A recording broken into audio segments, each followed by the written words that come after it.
ከትልልቆች ጋር እኩል የሆንክ ሰው እንኳን ብትሆን ይበልጡኛል በል እንጂ እኩል ነኝ አትበል። ይህ የክርስቶስ ጎዳና አይደለም። የሹመት ፍቅር ሰይጣን ያላማት ምንድናት? ደዌ ናት ይላሉ። በገንዘብ ሃይማኖትን አለመለወጥ፣ በስጋ ተታሎ ሃይማኖትን አለመለወጥ፣ በሹመት ተታሎ አለመለወጥ። አንዳንድ ቀን እንዲህ ብላችሁ አታውቁም? አይ እኔ ኃጢአቴን ስላልጨረስኩ ቤተክርስቲያን አልመጣም የሚል ምዕመን አለ ማለት ነው። ስጨርስ እመጣለሁ ካል ከኃጢአትን የምጨርስበት ጊዜ ስለሌለ አትመጣም ማለት ነው። የእግዚአብሔር ለመሆንም እግዚአብሔር ያስፈልገናል። በእግዚአብሔር ወደ እግዚአብሔር እንደርሳለን እንጂ ያለ እግዚአብሔር የእግዚአብሔር መሆን አይቻልም። ሀቤቱ ሁነን ነው ወደ እሱ መቅረብ የምንችለው እንጂ ጠፍተን ቆይተን ነጽተን መምጣት አንችልም። ከእሱ ጋር ሁነን ግን እንነጻለን። ካህናት፣ ዲያቆናት፣ የእግዚአብሔር ቤተሰቦች አንድ አምላክ በሚሆን በአብ በወልድ በመንፈስ ቅዱስ ስም እንደምን አደራችሁ? እንደምን ሰነበታችሁ?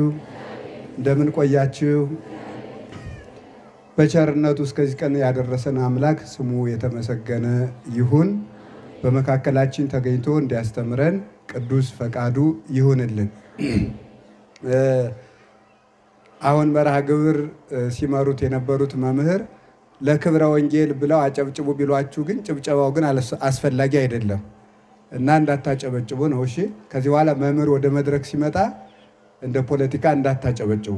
ዝም ብሎ በቃ ያስተምራል ከተባለ ይበቃል። መጨረሻ ላይም ቃለ ሕይወት ያሰማልን በሉ እንጂ አታጨብጭቡ።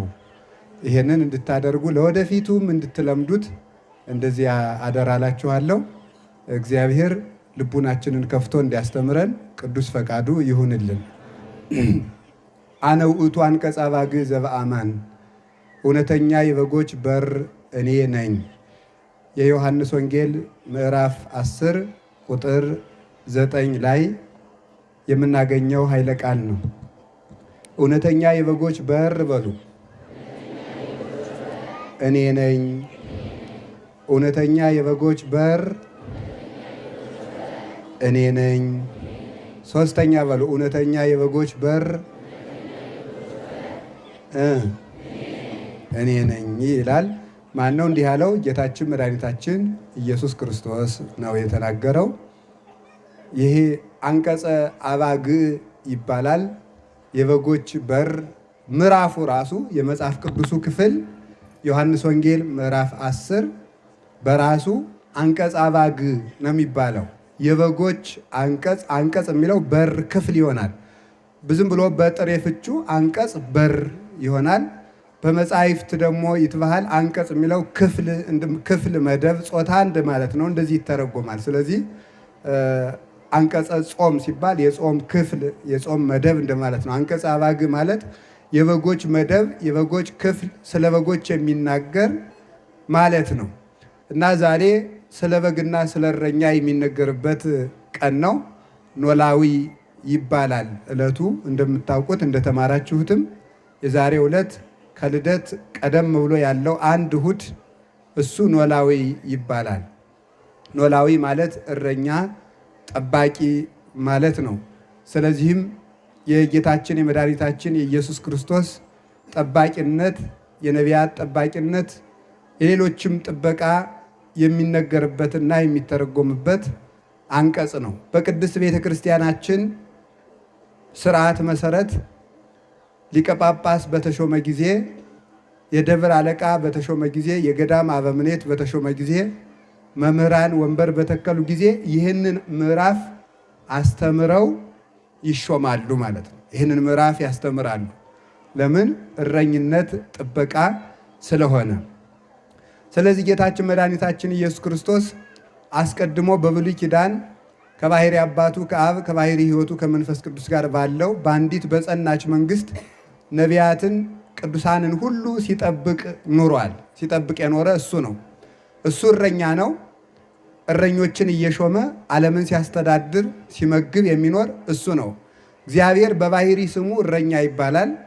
ከዚያ በኋላ ደግሞ የእሱን ሹመትና ረድኤት ይዘው ሕዝብን የሚጠብቁ ደግሞ እረኞች ይባላሉ። እግዚአብሔር የባሕሪ ስሙን በጸጋ ይሰጣል። ብርሃን ተብሎ እኛን ብርሃን ይለናል። እረኛ ተብሎ እረኛ ያሰኘናል። ንጉሥ ተብሎ ነገሥታትን ይሾማል፣ ንጉሥ ይባላሉ።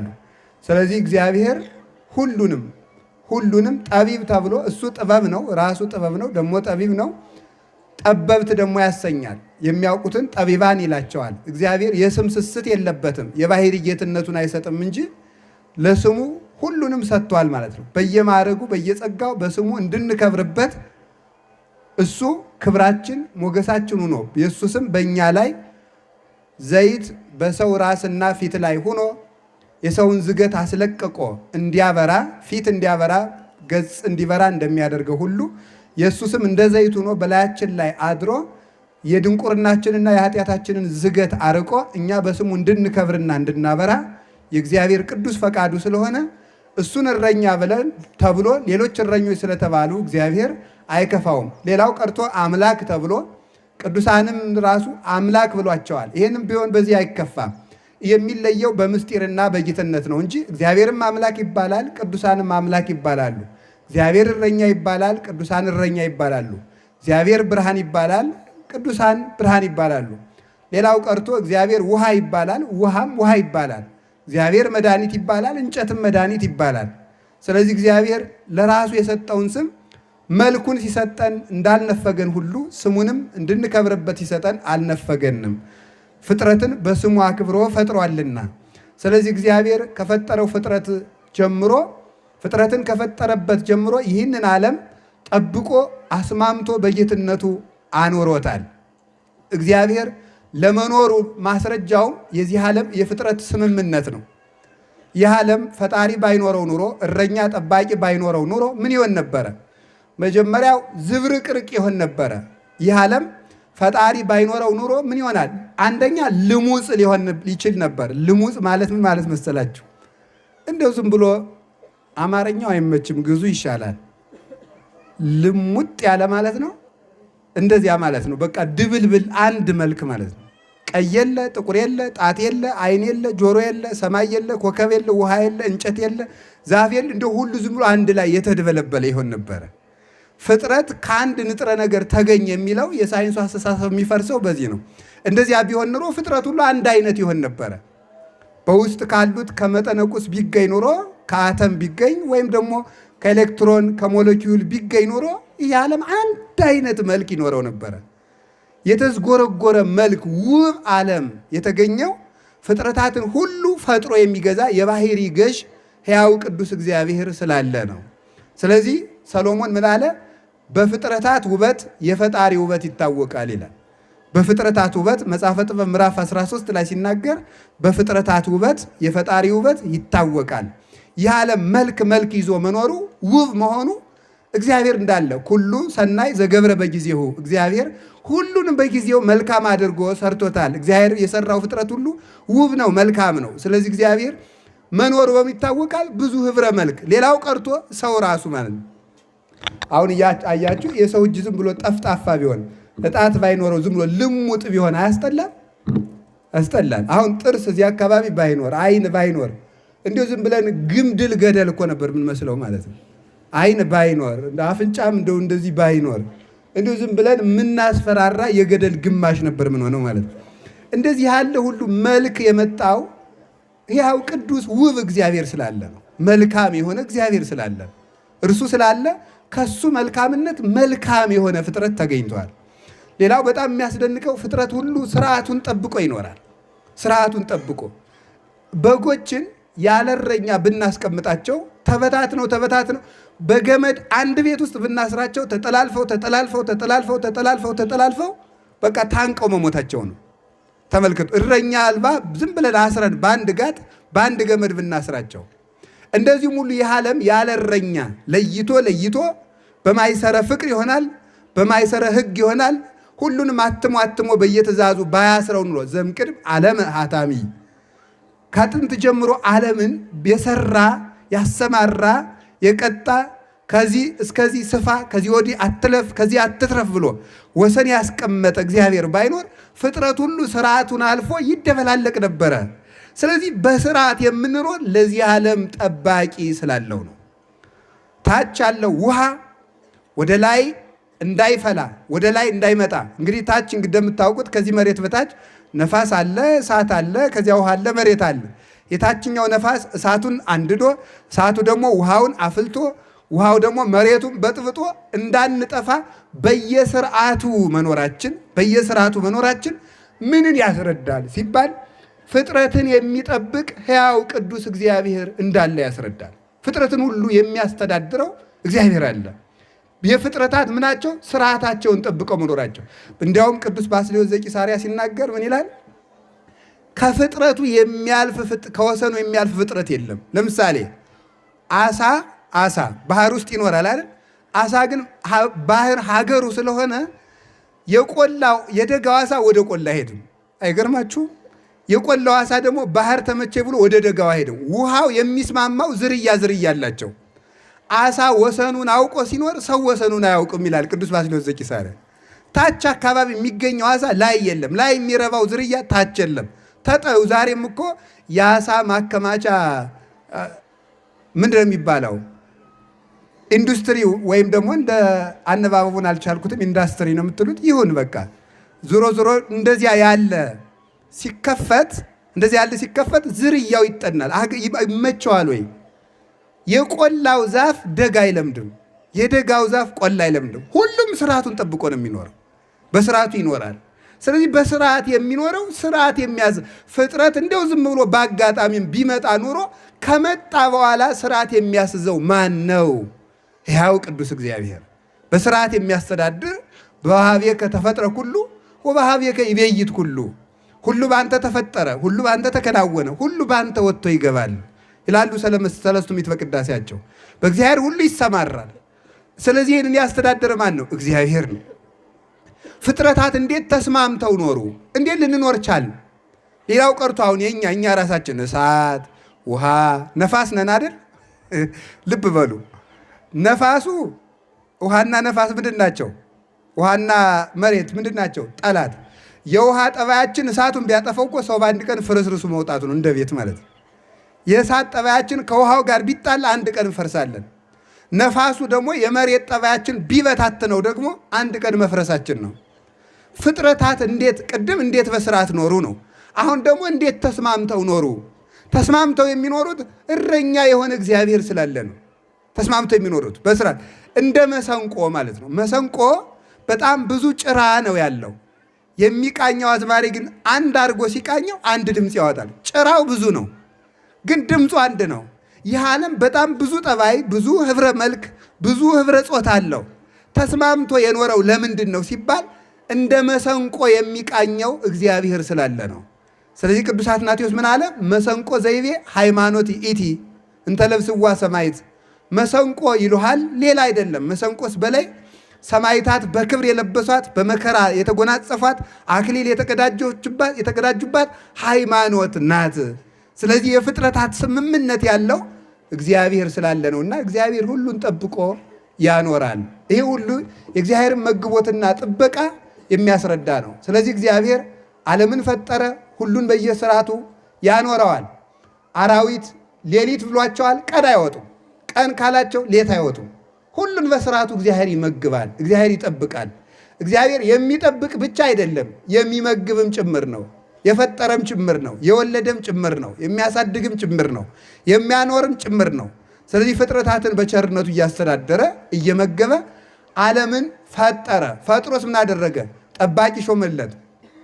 ለሰማይ ጠባቂ አለው፣ ለፀሐይ ጠባቂ አለት፣ ለውሃው ጠባቂ አለው። ለምሳሌ አሁን የፀሐይ ወንፊት የሚባል አለ፣ ምዕዛረ ፀሐይ የሚባለው የፀሐይ ወንፊት በየሰዓቱ ስንት ቀዳዳ መከፈት እንዳለበት ጠባቂ መልአክ አለው። በጣም መጥኖ ባይከፈት ኑሮ ወንፊቱን በዛ አድርጎ አንድ ጊዜ በጣም ብዙ ስቁረት ቢለቀቅ ፍጥረት በአንድ ቀን ይቃጠላል። ያንን ወንፊት የሚመጥኑ መላእክት አሉ። ያንን የሚመጥኑ መብረቅ ያለ ቦታው እንዳይወድቅ ያለ ቦታው እንዳይመታ የት ማረፍ እንዳለበት የሚጠብቁ መላእክት አሉ። ማን? እግዚአብሔር በጥበቃው ያሰማራቸው። ነፋሳትን የሚያወጡ መላእክት አሉ። ማን? እግዚአብሔር ያሰማራቸው። ዘያወጽኦሙ ለነፋሳት መዛግብት ይሆኑ 12 የነፋሳት መሳክው አሉ፣ ሀገሮች አላቸው። ነፋሳት ወይም ነፋስ 12 አለቆች አሏቸው፣ ለእነሱ ሀገር አላቸው። 8ቱ የመዓት ናቸው፣ 4ቱ የምሕረት ናቸው። ስለዚህ ሕዝብ በበደለ ጊዜ ከስምንቱ ነፋሳተ መዓት የስትንፋስ ያህል ጥቂቷን ሲያነፍሳት ሀገር በድርቅ ይመታል። የአንበጣ ኩብኩባ ሁሉ በምድር ላይ ይዘራል ማለት ነው። አራቱን ሲያነፍሳቸው ደግሞ በምድር ላይ በሙሉ ሰላም፣ አዝሪት፣ አትክልት በሙሉ ጽጌያት ይኖራሉ ማለት ነው። ይህንን የሚመጥኑ ማለት ነፋሳት አሉ። ውሃውን በሚጠጥ ምንድን ነው ቀላያት ወይም ውሆች በስርዓታቸው እንዲፈሱ ውሃ እንዳይበላሽ ውሃ ነፍሳለሁ የለውም? ምዕመናን አለው የለውም? አታውቁትም? ታውቁታላችሁ? ውሃ ነፍሳለሁ አለው። ውሃ ነፍሳለሁ። እስመ ነፋስ ነፍሳት ይሆሙ ለማያት ነፋስ የውሃ ነፍሱ ነው። የውሃ ነፍሱ ማን ነው? ነፋስ ነው። ስለዚህ ምን ማለት ነው? ነፋስ ቢያጣ ውሃው ይሞትና ሸቶ ተበላሽቶ የማይጠጣ ይሆናል ማለት ነው። የማይጠጣ ይሆናል፣ የማያነጻ ይሆናል። ስለዚህ ምን ይሆናል? መኖር አንችልም ማለት ነው።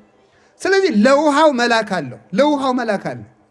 ለከዋክብት መላክ አላቸው እንዳይንጠበጠቡ የሚያደርግ አንዱ ኮከብ ቢወድቅ ብቻ ኢትዮጵያ ማጥፋት ይችላል።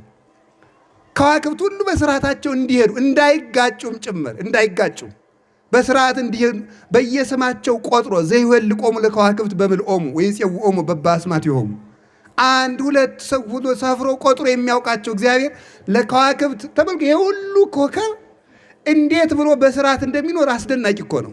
እንዴት አይጋጭም? እንዴትስ አይንጠበጠብም? ደግሞ በጠፈር የሚኖሩ ከሆነ ልብ ብላችሁ ስሙ። ቆይ ልንገራችሁ። ሸክም በላይ ተሸካሚ በታች ወይስ ተሸካሚ በላይ ሸክም በታች? የእናንተን ሕግ ነው የምትነግሩኝ። ለምሳሌ ጤፍ ብትሸከሙ ሸክሙ ነው በላይ? እናንተ ናችሁ በላይ? አቤት። እሺ ጫማስ? ጫማ ተሸክሙ ነው ተሸካሚ ነው በላይ? አቤት። ተሸካሚው ማን ነው? ተሸካሚው ሰው ነው። ጫማ ነው እንደ የሚሸከመው? ሰው ነው የሚሸከመው። የምናንቀሳቅሰው እኔ አይደለሁ እንደ ጫማዬን የማነሳው? ስለዚህ እኔ የሚሸከመው ነው። አንዳንድ ጊዜ ሸክም በላይ፣ አንዳንድ ጊዜ ሸክም በታች ይሆናል። ግን ዞሮ ዞሮ ግን ይሄ እግራችን ጋር ስለታሰረ ነው። በፍጥረት ሕግ ግን ሸክም በየት ነው ያለው? ሸክም የሚሆነው በላይ ነው። እግዚአብሔር ግን ምን አደረገ? በታች ብናደርገው ይንጠበጠባል።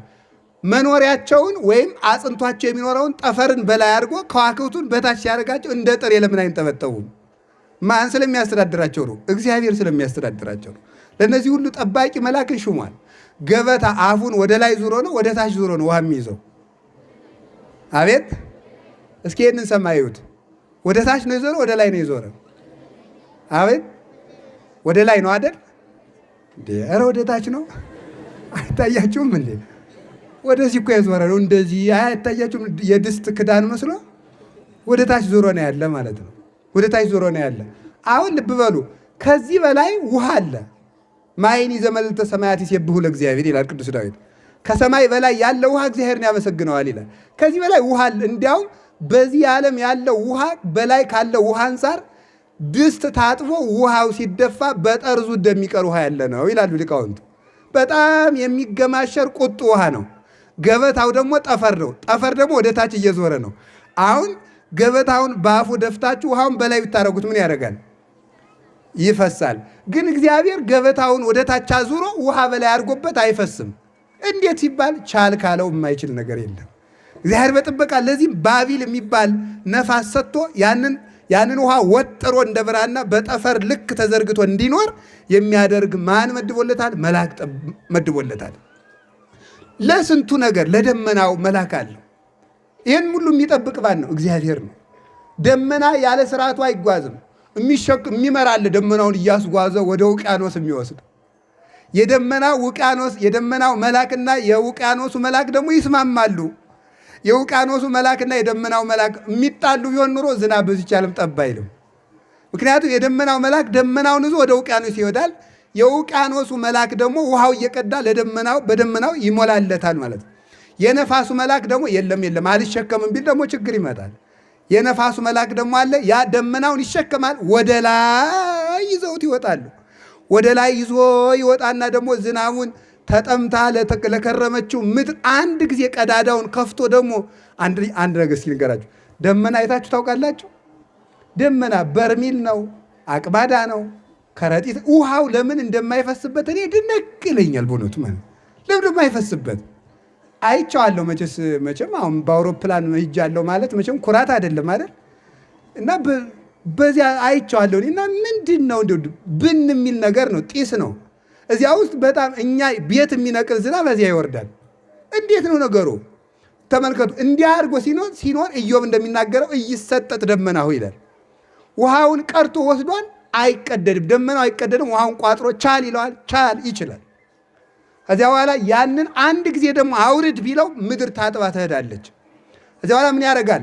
ሐወፅ ካለ ምድር ዋሮይካ ቀስ እያደረገ ያንጠበጥበዋል ማለት ነው። ቀስ ጠብ ጠብ ጠብ ጠብ ጠብ ጠብ ጠብ እያለ እያንጠበጠበ ምድርን በሙሉ ያረሰርሳታል። በኋላ መሬት ዝናብ የምትሸከምበት አቅም ስታገኝ ደግሞ እግዚአብሔር ዝናቡን ጨመር ያደርጋል። ጉልበቷ ስለተነቀረ አፈሯ እንዳይታጠብ ማለት ነው። እንዲህ አድርጎ የሚመግብ ማን ነው? ሕያው እግዚአብሔር ነው። እንዲህ የሚጠብቅ ማን ነው? እግዚአብሔር ነው። ዘሩን አትክልቱን ብታዩት እጹብ ድንቅ ጥላላችሁ። ስንዴ፣ ጤፍ፣ በቆሎ፣ ዘንጋዳ፣ ማሽላ አንድ ጊዜ ቢደርሱ ጥሩ ነው አይደለም? ሆዳም ሰው ነው የሚለው ነው የሚለው። አይ እግዚአብሔር ግን ለምንድን ነው አንድ ጊዜ እንዲደርሱ የማያደርጋቸው? ስንዴውን እስከሚያጭድ ጤፉ እንዳይፈስበት ነው እግዚአብሔር ማለት። እንዴት እንደሚያስብልን እኮ እሱ ነው የሚያውቅ በእውነቱ ማለት እንዴት እንደሚያስብልን። አንዱ እስከሚታጨድ አንዱ እንዳይፈስ አዝሪት ሁሉ በስርዓታቸው እንዲደርሱ ያደርጋቸዋል። ለችግር ጊዜ ቶሎ የሚደርስ አዝመራ ራሱን እንደገና ድርቅ የሚቋቋሙት እነ በቆሎ የነ ቅዱስ ጊዮርጊስ ምሳሌ የሚሆኑትን በሚያዝያ ተዘርቶ እስከ ሰኔ ድረስ ቢቆይ ዝናብ ቢቆይ ምንም የማይሆኑ ዘሮች አሉ። ቶሎ ተዘርተው ደግሞ ቶሎ የሚደርሱ አሉ። የማይበላሹ ዘሮች አሉ። እነዚህን ሁሉ የሚያደርግ ሕያው መድኃኔዓለም እግዚአብሔር ነው። ይህን ሁሉ ስላደረገልን ስሙ የተመሰገነ ይሁን። ሌላስ ምን ያደርጋል? እባቡ ጊንጡ ጠባቂ አለው። ልብ ብላችሁ ስሙ። እባቡ ጊንጡ፣ ዘንዶ፣ አውሬው ጠባቂ አለው። መልአክ ሹሞለታል። በመልአክ ነው የሚተዳደር። እባብን የሚያስተዳድር መልአክ አለ። አሁን እንደው እናንተ እኔና እናንተ መልአኩ ነን ቢሆን እባብ ጠብቁ ብንባል አይከፋችሁ? ይገርማል እኮ እኛ ሰው ጠብቁ ተብለንም ይሻላል እንኳን ዘንዶ እየጠበቁ ያንን እባቡን ዘንዶውን የሚያዝበት ቅዱስ ገብርኤል ነው ሄኖክ እንደሚነግረን። ይህንን ሁሉ ይጠብቃሉ። ስለዚህ ዘንዶውም እግዚአብሔር ንከስ ካላለው አይነክስም፣ እባቡም እግዚአብሔር ንከስ ካላለው አይነክስም። አይጥም ብትሆን ጠባቂ መልአክ አላት። ማንኛውም ፍጥረት ጉንዳን ቢሆን ትል ቢሆን እግዚአብሔር ያለ ጠባቂ የተወው ፍጥረት የለም። እያንዳንዱ ፍጥረት ጠባቂ አለው። እንጨቶች ጠባቂ አላቸው። ያለ ጊዜያቸው ቅጠላቸው አይበጠልሱም፣ አይነቀሉም። ፍሬያቸውም እንዲያፈሩ የሚያደርጋቸው ማን ነው ሲባል ሕያው እግዚአብሔር ነው። ለፍጥረታት ሁሉ ጠባቂ አላቸው። ለዚህ ሁሉ የበላይ ንጉሥ ለሰው ደግሞ ሁለት ጠባቂ አለው። አያችሁ፣ የዚህ ሁሉ የበላይ ማን ነው? ሰው ነው። እስቲ ሰው በሉ። ሰው ነው መውደድ ያለባችሁ። እውነቴን ነው። ሰው የሚወድ ሰው ትልቅ ሰው ነው። ሰው የሚወድ ሰው ነው። እግዚአብሔር በዚህ ዓለም ላይ እንደ ሰው አድርጎ የሚወደው ነገር የለም። የሞተ ራሱ ለማን ነው? ለሰው ነው። ሰው በአምላክ ደም የተገዛ ውድ ፍጥረት ነው። በአምላክ ሥጋ የተዋጀ ነው። ለሰው ልጅ እኮ መልአክ ራሱ ዋጋው አይደለም። ምን ማለት ይመስላችኋል? መላእክትን እያቃለልኩ ይመስላችኋል? እንዲህ እንዳላደርግ ራሳቸው መላእክትም ያውቃሉ። ምክንያቱም ስለ መላእክትም አስተምሬ ያውቃለሁ፣ አምናቸዋለሁ። እንደሱ ማለት አይደለም። ግን የሰው ልጅ በመልአክ አካል እንኳን አይመጠንም። የተገዛ በአምላክ አካል ነው። የአምላክ ዋጋ ተከፍሎለት፣ የደሙ ዋጋ የተከፈለለት በደሙ የዋጀን ነን። ስለዚህ ሰው ውድ ፍጥረት ነው። ሰውን እንደ መጥላት ያለ እግዚአብሔርን መናቅ የለም። ሰውን እንደ መውደድ ያለም እግዚአብሔርን መውደድ የለም። ስለዚህ ለዚህ ሁሉ የበላይ ለሚሆን ለሰው ልጅ ደግሞ ሁለት ጠባቂ መላእክት አሉ። አንድ የሌሊት አንድ የቀን። የፈለገ ኃጢአት ቢሰራ እንኳን አይለየውም። ራቅ ብሎ ነው የሚጠብቀው።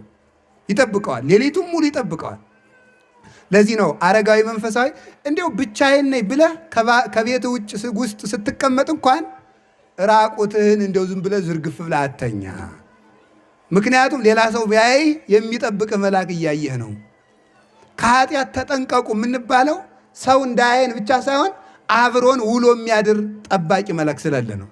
አይገርማችሁም? እስኪ አንድ ጥያቄ ልጠይቃችሁ። አሁን እኔ የቤታችሁ ቁጭ ብዬ ልብሳችሁን አውለቃችሁ ኃጢአት ትሰራላችሁ? ንገሩኝ እንጂ ወይ እንሰራለን ወይ አንሰራም በሉ።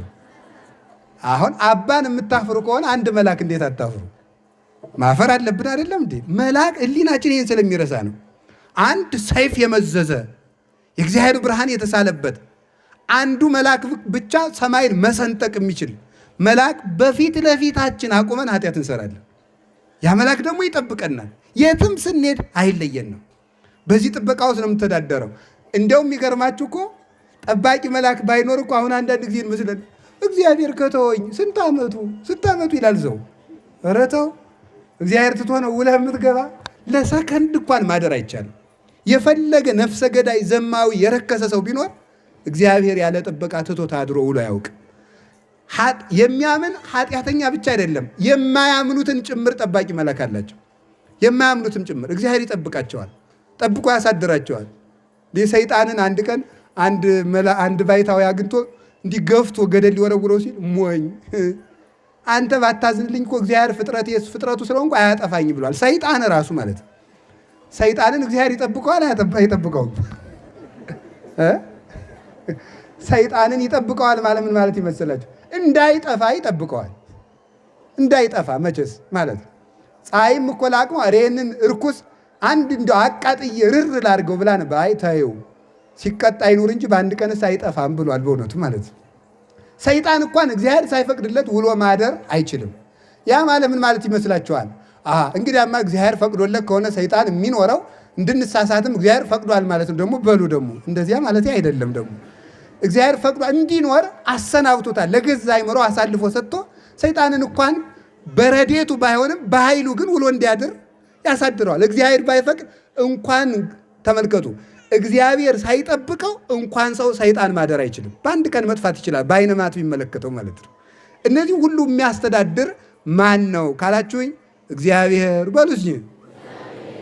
በሉ እንጂ። ስለዚህ እንዲህ አድርጎ ጠብቆ እና እንደውም ልንገራችሁ፣ ቅዱስ ኤፍሬም የሚለው ምንድን ነው? አቤቱ ጌታዬ ኢየሱስ ክርስቶስ ሆይ አጋንንትን እንዳላያቸው ስላደረግከኝ አመሰግንሃለሁ ይላል። አጋንንትን እንዳላቸው አሁን ተመልከቱ። አንዱ ሰይጣን ብቻ ይሄንን ዋርካ የሚያህል ቢሆን ምሳሌ ነው። ከዚህ ሊረዝም ይችላል። ይሄን ዋርካ የሚያህል ቢሆን በዓይናችን እንድንሳሳት የሚያደርግ አንድ ሰይጣን አለ። ለጆሮአችን የሚላክ አንድ ሰይጣን አለ። በአፍንጫችን ያልተፈቀደ ሽታ እንድናሸት የሚያደርግ አንድ ሰይጣን አለ። ለእጃችን የሚላክ አንድ ሰይጣን አለ። ለአንደበታችን ይሄ ሁሉ ሰይጣን ከቦን ብታዩ ደንግጣችሁ አትሞቱ? እንኳንም አላየናቸው ማለት ነው። በእነዚህ ሁሉ መሃል እኛ እንተኛለን፣ ሰይጣን አይተኛም። እኛ ይደክመናል፣ ሰይጣን አይደክመውም። እኛ ይርበናል፣ ሰይጣን አይርበውም። እኛን ያመናል፣ ሰይጣን አያመውም። እኛን ይበርደናል፣ ሰይጣን አይበርደውም። እኛን ይሞቀናል፣ ሰይጣንን አይሞቀውም። ይገርማል እኮ። አንድ ቀን ለምን አጥፍቶን አያድርም ሲባል እግዚአብሔር በመላእክት ስለሚጠብቀን ነው። ስለዚህ እግዚአብሔር ሌሊትም ቀንም ይጠብቀናል። በእውነቱም ነው። ናሁ እይደቅስ ወይነጉም ዘያዕቅቦ ለእስራኤል፣ እስራኤል ዘሥጋን የሚጠብቅ እስራኤል ዘነፍስን የሚጠብቅ እግዚአብሔር አያንቀላፋም። ሃይማኖት ማለት ራሱ ይህንን ዓለም ማባልቦ ሀበቦ ፈጥሮ በረዴት የሚጠብቅ እንቅልፍ የሌለበት በባህሪው ሞት በመንግስቱ ሽረት የሌለበት ትጉ እግዚአብሔር አለ ብሎ ማመንና ለዚህ ታምኖ መኖር ነው። ይሄ ነው ሃይማኖት ማለት። እግዚአብሔር እንዴት እንደሚጠብቀን ልብ ብላችሁ አስተውሉ። ከማኅፀን ጀምሮ አድርጎ እንዴት እንደሚጠብቀን ከአባታችን ወገብ ዘር ከእናታችን ማኅፀን ደም ከፍሎ ያንን አርግቶ እናታችን የበላችው ተጭኖ እንዳይገለን የጠጣቸው አንዝዞ ትን ብሎ እንዳይገለን የሚጠብቀን ማን ነው የሚለይ ይመስላችኋል? እግዚአብሔር ነው። በማኅፀን ጀምሮ የሚጠብቀን። አሁን ለሕፃን ልጅ በጨው እንጀራ ለ6 ወር ልጅ ብታጎርሱት አይገለውም? ይገለዋል። ግን እናቱ በጨው እንጀራ እየበላች ማኅፀን ሳለ አይሞትም። ለምን ይመስላችኋል? እግዚአብሔር እየጠበቀው ነው በእውነቱ ማለት ነው። ሕፃን ልጅ ከተወለደ በኋላ መንፈቅ ዓመት እስኪሞላው ድረስ ይቺ ነጠላ ራሱ አፍና ትገለዋለች። ግን የእናቱ ሆድ ለምን አፍኖ አልገደለውም? እግዚአብሔር ስለሚጠብቀው ነው።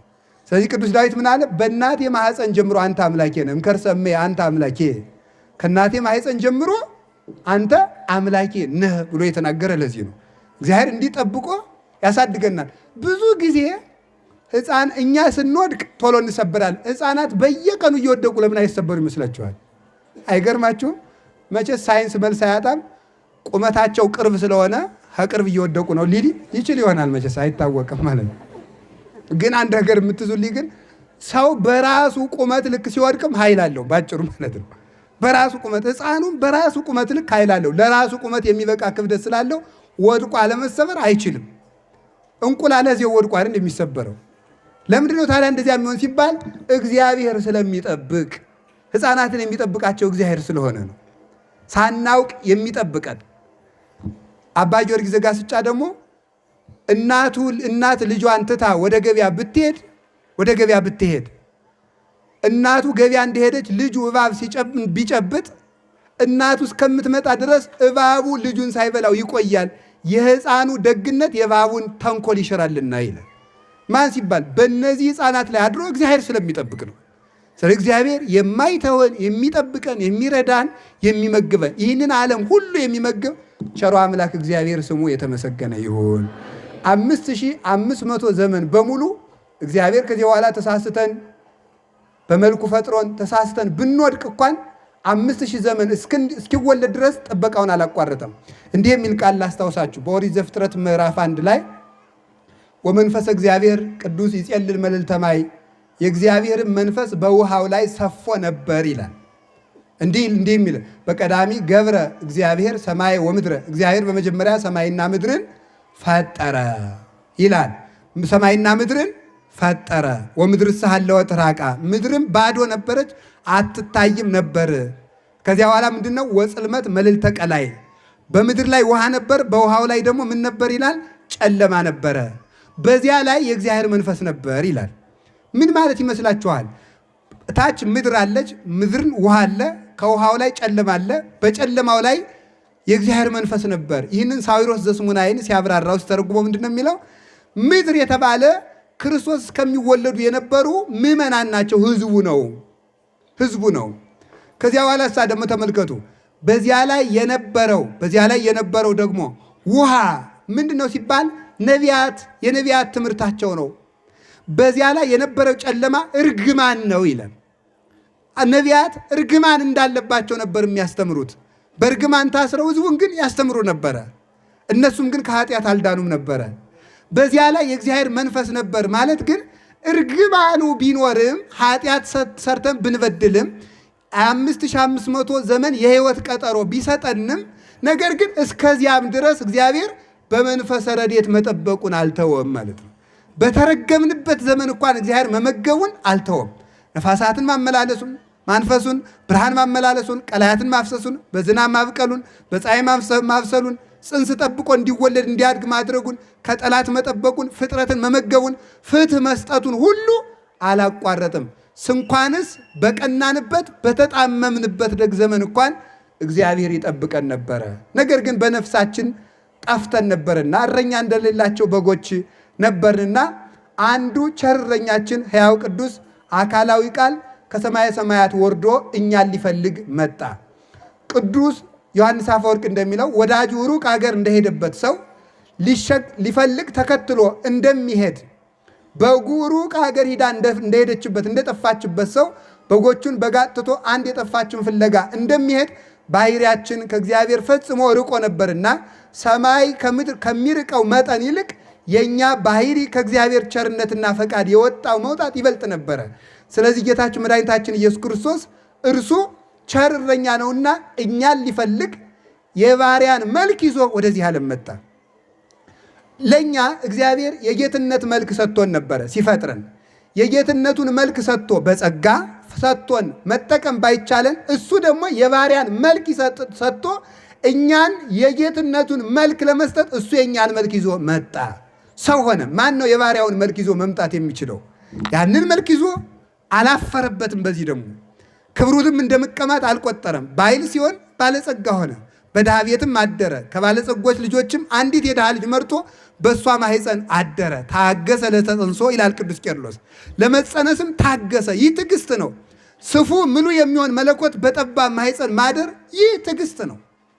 እሱ ንጹሕ ኃያል ሲሆን በዝሙት የተሰናከሉት የነ ዳዊት ዘር መባልን እንኳን አላፈረም። በእውነቱ አላፈረም። የነ ሩት ከጣዖት የፈለሱት የአብርሃም ዘር ሲባል አላፈረበትም። መርጬ ልወለድ አላለም እሱ። እነዚህ ሁሉ ሲወለድ ዘር ሲቆጠርለት አይገርማችሁም? እግዚአብሔር ዘር ሲቆጠርለት እግዚአብሔር አባቱ ገሌ እናቱ ገሌ አያት ተበጅቶለት እናት ተበጅቶለት ተወለደ። ከዚህ በኋላ እረኛችን መሆኑን ለማጠየቅም በከብቶች መካከልና በበጎች መካከል ተወለደ። ለምን? እረኛ ነዋ። እኛ በግ፣ እኛ ላይም፣ እኛ እንደ እንስሳት ነንና እሱ እረኛችን በከብቶች መሃል ተወለደ።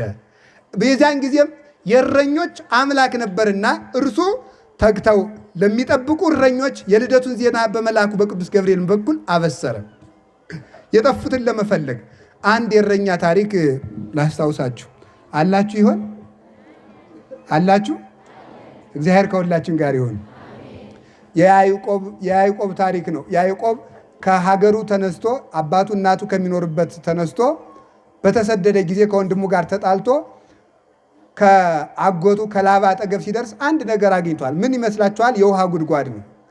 የውሃ ጉድጓድ አገኘና እዚያ የውሃው ጉድጓድ የተገጠመበት ለ50 ለ60 የሚነሳ ታላቅ ደንጊያ ነው። ይህንን ድንጋይ የሚገጥሙት ለምን ይመስላችኋል? ሰዎች መርዝ እንዳይጥሉበት፣ አራዊት እንዳይተነፍሱበት ገጥመውት ይሄዳሉ። ከብቶቻቸውን አጠጥተው የሚያስፈልጋቸውን ቀርተው ገጥመውት ይሄዳሉ። እና ትልልቅ ሰዎች፣ ጉልማሶች፣ ክንደብርቱ ሰዎች ካልመጡ ከፍተው ማጠጣት አይቻላቸውም። ያዕቆብ በደረሰ ጊዜ ምን አደረገ? በጎቹ ቁመው እረኞቹ ደግሞ ለጋ ያልበረቱ ስላልነበሩ ከፍተው ማጠጣት አቅቷቸው ከጉድጓዱ ዙሪያ ከፍት ቁመው ሲቁለጨለጩ ያዕቆብ ደረሰ። ያዕቆብ ምን አደረገ? ክንደብርቱ ስለነበረ ከፍቶ አጠጣላቸው። በአጭር ቃል ያ ጉድጓድ ምን ይመስላችኋል? ያ ጉድጓድ የእኛ የሕይወታችን ምስጢር ነው፣ የሁለንተናችን። እዚያ ውስጥ በላይ የተቀበረው ያቺ ውሃው፣ በጎቹ የሚጠብቁት ውሃ ልጅነት፣ ስርየተ ኃጢአት፣ ቅድስና፣ ሕይወት፣ ተስፋ መንግሥተ ሰማያት እንዲህ ያለው ሁሉ ነው። እንዲህ ያለው ሁሉ ውሃ ነው። ይህን የተጫነው ደንጊያ ምን ይመስላችኋል? ይህ መርገም ነው። 5000 ዘመን የተጫነን ድንጋይ ነው። ይሄ ድንጋይ ተጭኖን ነበረ። ያንን የሚጠብቁ በጎች የተባሉት እነማን ናቸው? እኛው ነን። ተጠምተን የነበርነው ነፍሳት ነት የሕይወት ውሃ ስንናፍቅ የነበር ነው። ይህንን ከፍቶ ማጠጣት ያቃታቸው ድካማ እረኞች የተባሉ ነቢያት ናቸው። እነሱ ማጠጣት አቃታቸው። ግን ሕዝቡን ግን ለጊዜው በረድኤተ ሥጋ ይጠብቃሉ፣ ያስተምራሉ፣ ይመራሉ። የሕይወት ውሃ ግን መስጠት አልተቻላቸውም። ያዕቆብ ሲመጣ ከፍቶ አጠጣ። እውነተኛው ኖላዊ ኢየሱስ ክርስቶስ ሲመጣ ግን ከሰተ ዋስተ የመሬቶ ይላል ቅዱስ ያሬድ። ራሱ ከፍቶ ምን አደረገ? አጠጣ። 5000 ዘመን የተዘጋውን ምንጭ ከፍቶ ያጠጣን መድኃኔ ዓለም እውነተኛው እረኛ። ከዚያ በኋላ ለእነዚህ እረኞች መጥቶ ኃይል ሰጣቸው ማለት ነው። ዱያነ ፈውሱ እለለምጽ አንጽሁ ሙታነ አንጽሁ አጋንንተ አውጽሁ አላቸው። አልቦ ዘይሳነክሙ የሚሳናችሁ ምንም የለም። እረኞች ድካም ነበራቸው። ማይሰራ ኃጢአትን ፍቱ፣ ሞትን እሰሩት፣ አጋንንትን አውጧቸው፣ የሞት ማሰሪያን ፍቱ፣ እየሄዳችሁ አህዮችን ፈታችሁ አምጡ አለ። ቀድሞ መፍታት አይቻልም ነበር።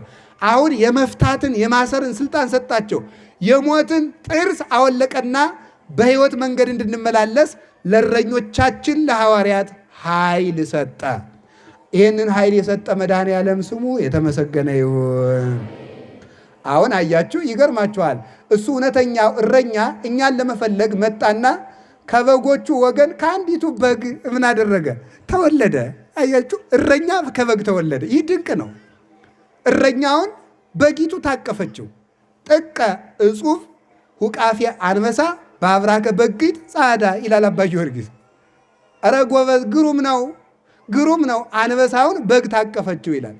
እንዴትስ አልሰበራትም ብሎ ያደንቃል። በእውነቱ ማለት ታቀፈችው። አያችሁ፣ እረኛው እኛን የበግነት ስልጣናችንን ለመመለስ ተኩላ ወስዶን የነበርነውን እኛን ወደ በግ መንጋ ለመመለስ እሱ ለእኛ በግ ሆኖ መጣ። እውነተኛውን የዓለምን ኃጢአት የሚያስወግደው በግ እርሱ ነው ተባለ። እሱም ስጋውን ተመልከቱ፣ በግ ነውና ስጋው ተቆረሰ፣ ደሙን አፈሰሰ። ስጋውን በላ ነው፣ ደሙን ጠጣ ነው። በግ ተሽጦ ዕዳ እንደሚከፈል 30 ብር ተሽጦ የ5500 ዘመን ዕዳችንን ከፈለልን። የበግን ፀጉርን እንደሚለብሱት በጥምቀት ለበስ ነው። ወንዶች በ40 ቀን ሴቶች በ80 ቀን ክርስቶስን ለበስን። አሁን እርቃናችንን አይደለንም። ማንን ለብሰናል? ኩልክሙ ለተጠመቅሙ ክርስቶስ ለበስክሙ፣ የተጠመቃችሁ ሁላችሁ ክርስቶስን ለብሳችሁታል ይላል ቅዱስ ጳውሎስ። የተጠመቃችሁ ሁላችሁ በሉ። ማንን ለብሳችሁታል? ክርስቶስን ለብሳችሁታል። አሁን ይህ እረኛችን ነው። እውነት እላችኋለሁ እኔ የበጎች በር ነኝ። እንዲህ አለ። ኃይለ ቃሉን እንጀምርና እናጠናቅ እንዳይረፍድ ብዙ መርሐ ግብር ስላለ። አነ ውእቱ አማን አማን እብለክሙ ዘይባ ውስተ አንቀጽ እንተ አንቀጽ ውስተ አጸደ አባግዕ ወዘአርገ እንተ ካልእ ገጽ ሰራቂ ወፈያት ወጉሂለያ ውእቱ።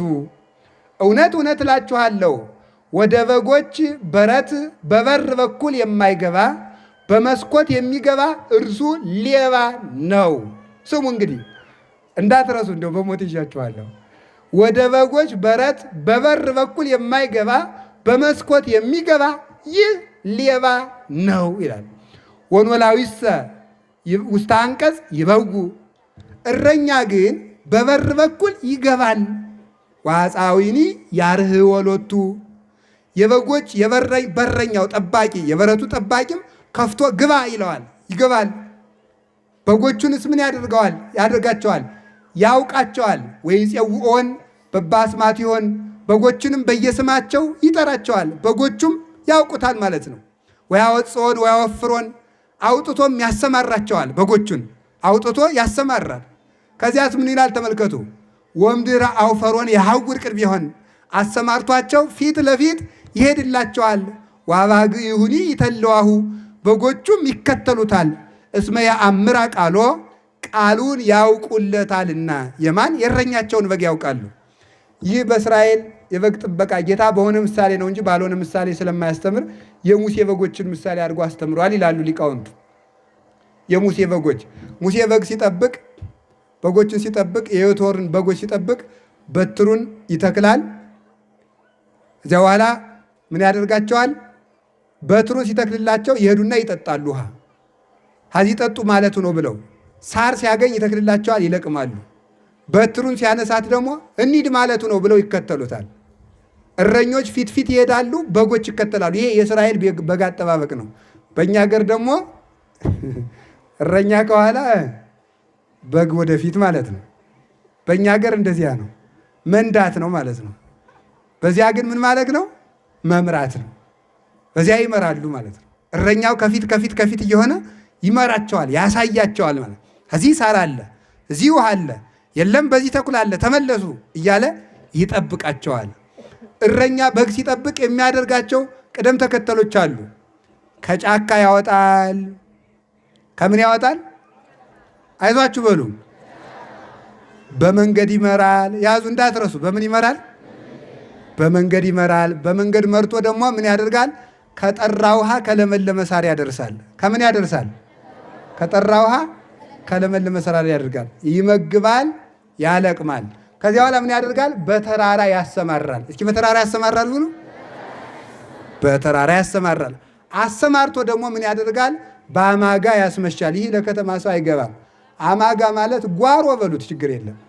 በጓሮ ምን ያደርጋቸዋል? ያስመሻቸዋል። አስመሽቶ ምን ያደርጋቸዋል? በበር እየቆጠረ ያስገባ። ያቺ ቀይቱ በግሳ፣ ጥቁሩ በግሳ፣ አጭሩ በግሳ፣ ወፍራሙሳ፣ የከሳውሳ፣ የታመመውሳ፣ ቀንዱ የተቆረጠውሳ እያለ እየቆጠረ በጠባብ በር አስገብቶ ያሰማራቸዋል። እንጂ እንደው ብሎ ይሄ በቀር እንደዚህ የማያደርግ ከሆነ ዝም ብሎ በግ አንዳንድ ክፉ እረኛ አለ። ጠብቃችሁ ታውቃላችሁ? ጥሩ ነው። እና በግ ሲጠብቅ ምን ያደርጋል? ዝም ብሎ ሳር አይወስዳቸው። ወደዚያ ሊሄዱ ስትል ቀንድቧል፣ ወደ ግራር ስትሄድ ቀንድቧል። እንዲያውም አንዳንዱ ክፉ እረኛማ ይቀይዳታል፣ በይቱን ማለት ነው። ቀይዶ እግሯን አጥፎ ያሰርና እንዳትሄድበት ዛሬ ቁጭ ብሎ እሱ ቁማር ሲጫወት ይውላል ማለት ነው። እንደዚህ ያለ እረኛ እግዚአብሔር ይጠብቃቸው። በጎችን ነው ይጠብቃቸው አይደለም? እውነቱ ነው። ቀይዱ ወይ አበላ ወይ አጠጣ። ተኩላ ሲመጣ ደግሞ አለ ጌታ ምን አለ?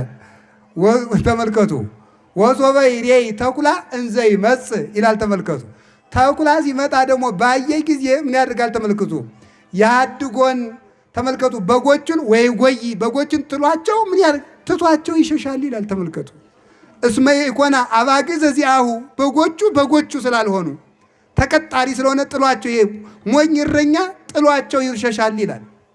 ወይ መጽእ ተኩላ ወይ መስጦን ወይ ዘረወን ተኩላ መጥቶ በጎችንም ይበታተናቸዋል ማለት ነው። እሱ ግን ስለ በጎቹ አያዝንም። ለምን? ምንደኛ ነውና ይላል። መልካም እረኛ ግን ስለ አንድ በግ ከተኩላ ጋር የሚታገል እንደ ቅዱስ ዳዊት ማለት ነው።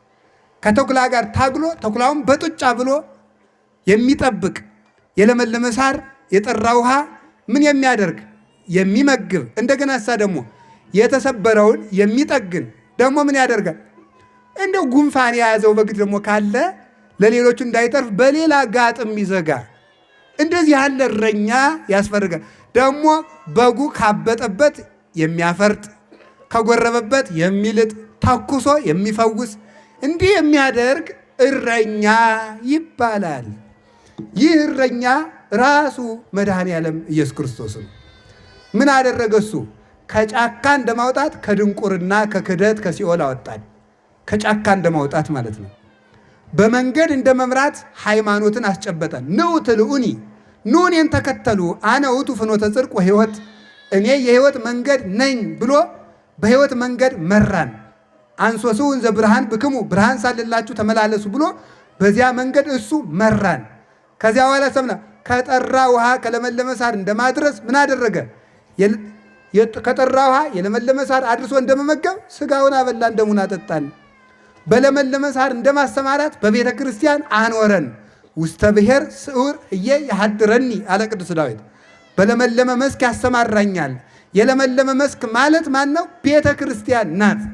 የለመለመ መስክ ሁሉም ይገኝባት። የነቢያት የትንቢት አዝመራ፣ የሐዋርያት የስብከት አዝመራ፣ የመላእክት የምስጋናቸው አዝመራ፣ የዚህ ሁሉ የመነኮሳት መዓዛ፣ የሰማዕታት የደማቸው አክሊል፣ የሊቃውንት ትርጓሜ፣ የዚህ ሁሉ የባሕታውያን ቅድስና ያለበት እናታችን ቅድስት ድንግል ማርያም በረድኤት በምልጃ ያለችበት ንጉሠ ነገሥት ሊቀ ካህናት ኢየሱስ ክርስቶስ በጌትነቱ ስልጣን ያለባት ይቺ ቤተ ክርስቲያን የለመለመች ምንድናት?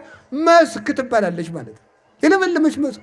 ትንቢተ ነቢያትን በልተን ሳንጨርስ ስብከተ ሐዋርያት፣ ያን ሳንጨርስ ትርጓሜ ሊቃውንት፣ ያን ሳንጨርስ ምን ያህል አክሊለ ሰማዕታት፣ ያን ሳንጨርስ መዓዛ መነኮሳት፣ ያን ሳንጨርስ ቅዳሴ መላእክት፣ ያን ሳንጨርስ የድንግል ማርያም የድንግልናዋ የንጽሕናዋ መዓዛ ይህ ሁሉ እያለ በዚያ ላይ ራሱ መድኃኒታችን ኢየሱስ ክርስቶስ በዚህች ቤተ ክርስቲያን አሰማርቶ ያኖረናል። ከቃሉ ጋር ናችሁ? ከቃሉ ጋር ናችሁ? በተራራ እንደማሰማራት ደግሞ አንቀጸ ብፁዓን ያስተምራል። በመንፈስ ድሆች የሆኑ ብፁዓን ናቸው፣ የዋሃን ብፁዓን ናቸው፣ የሚራሩ ንዑዳን ክቡራን ናቸው፣ ስለ ጽድቅ የሚራቡ ብፁዓን ናቸው፣ ስለ ጽድቅ የሚሰደዱ ብፁዓን ናቸው፣ ንጹሐነ ልብ ብፁዓን ናቸው፣ የሚያስታርቁ ብፁዓን ናቸው ብሎ ደግሞ ወደ ተራራ አሰማራል። ኋላ ደግሞ ምን አደረገም? በአማጋስ መሸን በየጸጋችን ስራ እንድንሰራ አድርጓል። በየጸጋችን እንድንሰማራ፣ በየመክሊታችን እንድናፈራ፣ በጠባብ በር እየቆጠረ መንግስተ ሰማያት ወደ በር እንደማስገባት መንግስተ ሰማያት በአሁን ተጸባብ አንቀጽ ብሎ መከራ ተቀብላችሁ መንግስተ ሰማያት ተመልከቱ ግቡ ብሎ ወደ መንግስተ ሰማያት አስገብቶ ያኖረናል። መልካም እረኛ ራሱን ለበጎቹ አሳልፎ ይሰጣል። መድኃኒታችን ኢየሱስ ክርስቶስ በጎ እረኛ ቸር እረኛ ነውና ራሱን ለበጎቹ አሳልፎ ሰጠ። በጎቹንም አንድ መንጋ አንድ እረኛ አድርጋቸው ተኩላውን በመስቀሉ ቀጥቅጦ አስሮ የሞትን መውጊያ አውልቆ ሁላችንም ከቅዱሳን መላእክት ጋር አንድ መንጋ ሁነን የምንኖርበትን የልጅነትን ስልጣንና ረድኤት ሰጠን። ያ እንዳይርቀን ነው ካህኑ በቅዳሴ ጸጋሁ ለእግዚአብሔር ያህሉ ምስለ ኩልክሙ የእግዚአብሔር ጸጋ ከእናንተ ጋር ይሁን የሚለን ልጅነት ሀብተ ወልድና ጥምቀት ስርየተ ኃጢአት ከእናንተ አይራቅባችሁ አይለያችሁ እያለ ነው። ይህ ከራቀ ክርስቶስ ከክርስቶስ መንጋነት ስለምንለይ ይህንን ሰርቶ ጌታችን ኢየሱስ ክርስቶስ ከዚያ በኋላ እረኞችን ሰጥቶና መልሶ አድርጓል። እንደው ስለ ከቃሉ ጋር ናችሁ? ከቃሉ ጋር ናችሁ? እሱ እውነተኛ የበጎች በር ነው። እንዲህ ቃሉን እንተርጉሞ እውነት እውነት እላችኋለሁ ወደ በጎች በረት በበር የማይገባ እሱ ሌባ ነው፣ በመስኮት የሚገባ እሱ ሌባ ነው። ትንቢት ሳይነገርለት የመጣ እሱ የትንቢት ሌባ ነው። ትንቢት ሳይነገርለት የመጣ እሱ የትንቢት ሌባ ነው። ክርስቶስ ግን በትንቢተ ነቢያት መጥቷልና የትንቢት ባለቤት ነው። የትንቢት ባለቤት ነው። እግዚአብሔር አባቱ መስክሮለት፣ ታምራቱ መስክረውለት፣ ዮሐንስ መስክሮለት፣ መጻሕፍት መስክረውለት የመጣ ስለሆነ እሱ የነቢያት ጌታ ነው። ዲበ መሰረተ ነቢያት ወሐዋርያት ተሐነጽክሙ ወብነ ማዕዘንቱሰ ለሊሁ ኢየሱስ ክርስቶስ በነቢያትና በሐዋርያት መሰረት ታንጻችኋል፣ የማዕዘኑ ራስ ኢየሱስ ክርስቶስ ነው ተብሎ እንደተነገረ እሱ የነቢያት ጌታቸው የነቢያት አምላክ ነው። ለምን? ትንቢት ተነግሮለት መጥቷልና። ድንግል ተወልደዋለች ተብሏል፣ ተወልዷል። ድንቅ መካራ እያል ተብሏል፣ ድንቅ ልደትን ተወለደ፣ ከድንግል ተወልዶ። የሰላም አለቃ ነው አለ፣ ሰላም እሰጣችኋለሁ ተብሏል። የዘላለም አባት ነኝ አለ፣ አባታችሁ ወይ ብላችሁ ጥሩኝ ብሎ ተናግሯል። አምላክ ነው፣ አምላክ ነኝ ብሎ አስተምሯል። እኔ ሕይወት ነኝ ብሎ ትንሣኤ ነኝ ብሎ አስተምሯል። ስለዚህ እሱ በትንቢት የመጣ ነው። በትንቢት የማይመጣ ግን እርሱ ሌባ ነው። እረኛቸው ኢየሱስ ክርስቶስን ግን ያውቁታል። እነማን? በጎቹ ቃሉን ያውቃሉና። አንድ ሁለተኛ ደግሞ ሕግን ባልጠበቀ ሕዋሳቱን ባልሰበሰበ ንቁ ሕሊና በሌለው ተመልከቱ የሚያድር እሱ ሰይጣን ነው። በደንብ ያዙልኝ እንደው አደራችሁን። በበጎች በር የማይገባ ሌባ ነው ብያችኋለሁ። የበጎች በራቸው ምንድን ነው? ሕግ ነው። ሕግ የበጎች በራቸው ነው። እግዚአብሔር ወደ ሰዎች በሕግ በር ይመጣል።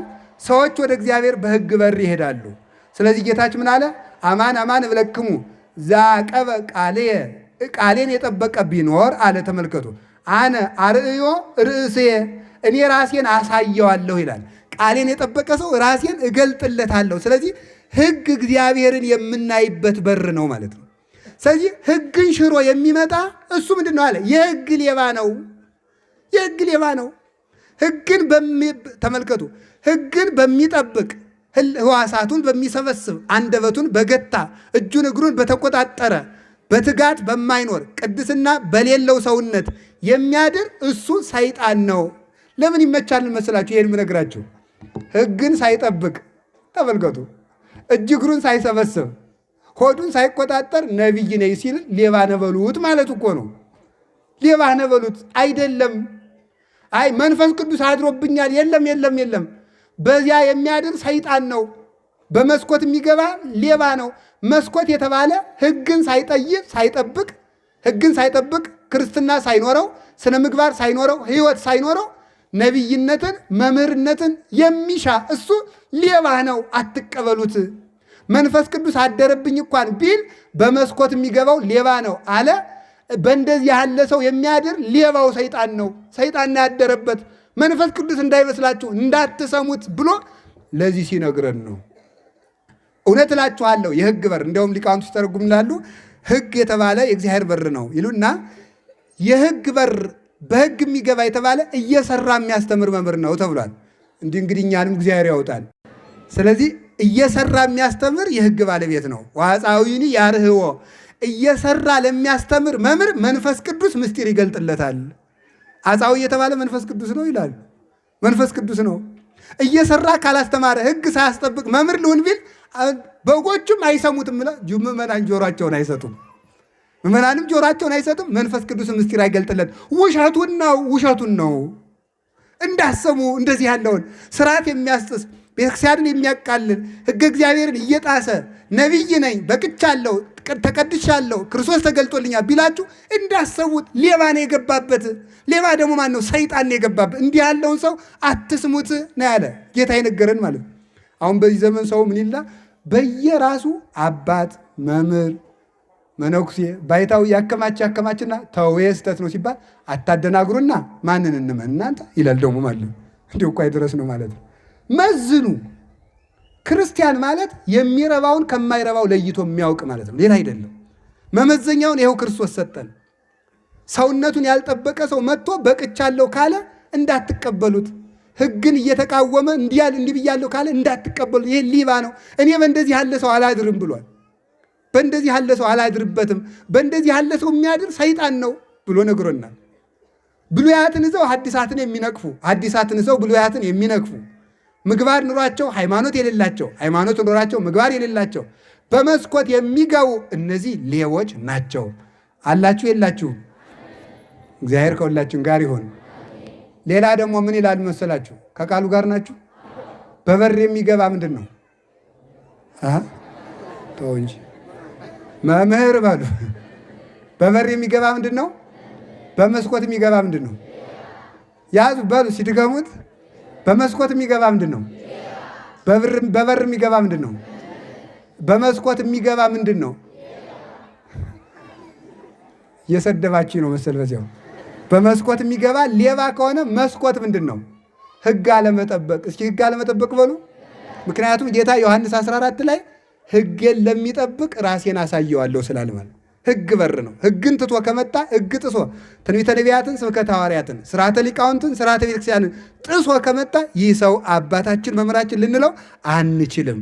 መለኪያው ይሄ ነው። ከቤታችሁ ቁጭ ብላችሁ መለካት የምትችሉበት። ሰው ባጋጠማችሁ ቁጥር አትደናገሩ። ይህን ነው ጌታ የነገረን። ከቃሉ ጋር ናችሁ። እግዚአብሔር ከሁላችን ጋር ይሁን። በበር የሚገባ እሱ መምህር ነው። ምዕመናንም በጎቹ ድምፁን ይሰሙታል አለ። መምህራችን ይሉታል፣ ያውቁታል፣ በር ይከፍትለታል፣ መንፈስ ቅዱስም ይከፍትለታል። እኔ ራሴ የምስጢር በር እከፍትለታለሁ፣ ገጸ ረድኤቴን እከፍትለታለሁ፣ ወደ እኔ ይገባል፣ በእኔም ይሰማራል፣ በጎችንም ያሰማራል ብሎ ይናገራል። ምክንያቱም እንዴት አለ? አነ ውእቱ አንቀጸ አባግዕ ዘበአማን፣ እኔ እውነተኛ የበጎች በር ነኝ አለ። እኔ እውነተኛ የበጎች በር ነኝ። ዘዋንተ ኀቤ ውእቱ ይድህን፣ በእኔ በኩል የሚገባ ይድናል። የበጎች በር ነኝ አለ። ለምን ይመስላችኋል? አሁን በደንብ ስሙኝ። ደግሞ ትምህርቴን እየጨረስኩ ነው። እኔ እውነተኛ የበጎች በር ነኝ ብሏል። በእኔ በኩል የሚገባ ይድናል። እሱ በር ነው። አዎ፣ ለምንድን ነው በር? ለራሱ በር ነው። ለራሱ በር ነው። ለአባቱ በር ነው። ለመንፈስ ቅዱስ በር ነው። ለራሱ በር ነው። እሱን እንድናውቀው ያደረገን ራሱ ነው። ንሕነሰ ነአምር ከመ መጽአ ወልደ እግዚአብሔር ወወሀበነ ልበ ከመ ናእምሮ ለእግዚአብሔር በጽድቅ ወሀለውነ በአሚን በወልደ እግዚአብሔር ዘውእቱ እግዚአብሔር ዘበአማን። አንደኛ ዮሐንስ ምዕራፍ 5 ቁጥር 20 ላይ የእግዚአብሔር ልጅ እንደመጣ እግዚአብሔርን እናውቅ ዘንድ ልብን እንደሰጠን እናውቃለን። እርሱን በማመንም እስከ ዛሬ ድረስ ጸንተናለን እንኖራለን። እርሱም በእውነት የዘላለም የባሕሪ አምላክ ነው ይላል። ክርስቶስ የመጣ ወደዚህ ዓለም ልብ ሊሰጥ ነው። አቡሊዲስ ደግሞ ሲናገር ነአምር ከመ መጽአ ክርስቶስ ለፍጻሜ ሃይማኖት፣ እኛ ክርስቶስ ሃይማኖትን ፍጹም ሊያደርጋት እንደመጣ እናውቃለን። ማለት ሃይማኖትን ገልጦ ያዟት፣ ይችናት፣ እመኑባት ሊል። ስለዚህ ስለ ራሱ አወቅን፣ ስለ ራሱ ነገረን፣ ራሱን ገለጠልን። እዩኝ እወቁኝ ጌታዬ አምላኬ እግዚኦ አምላኬ ብለን እንድናውቀው አደረገን። አባቱንም አሳወቀን፣ መንፈስ ቅዱስንም አሳወቀን።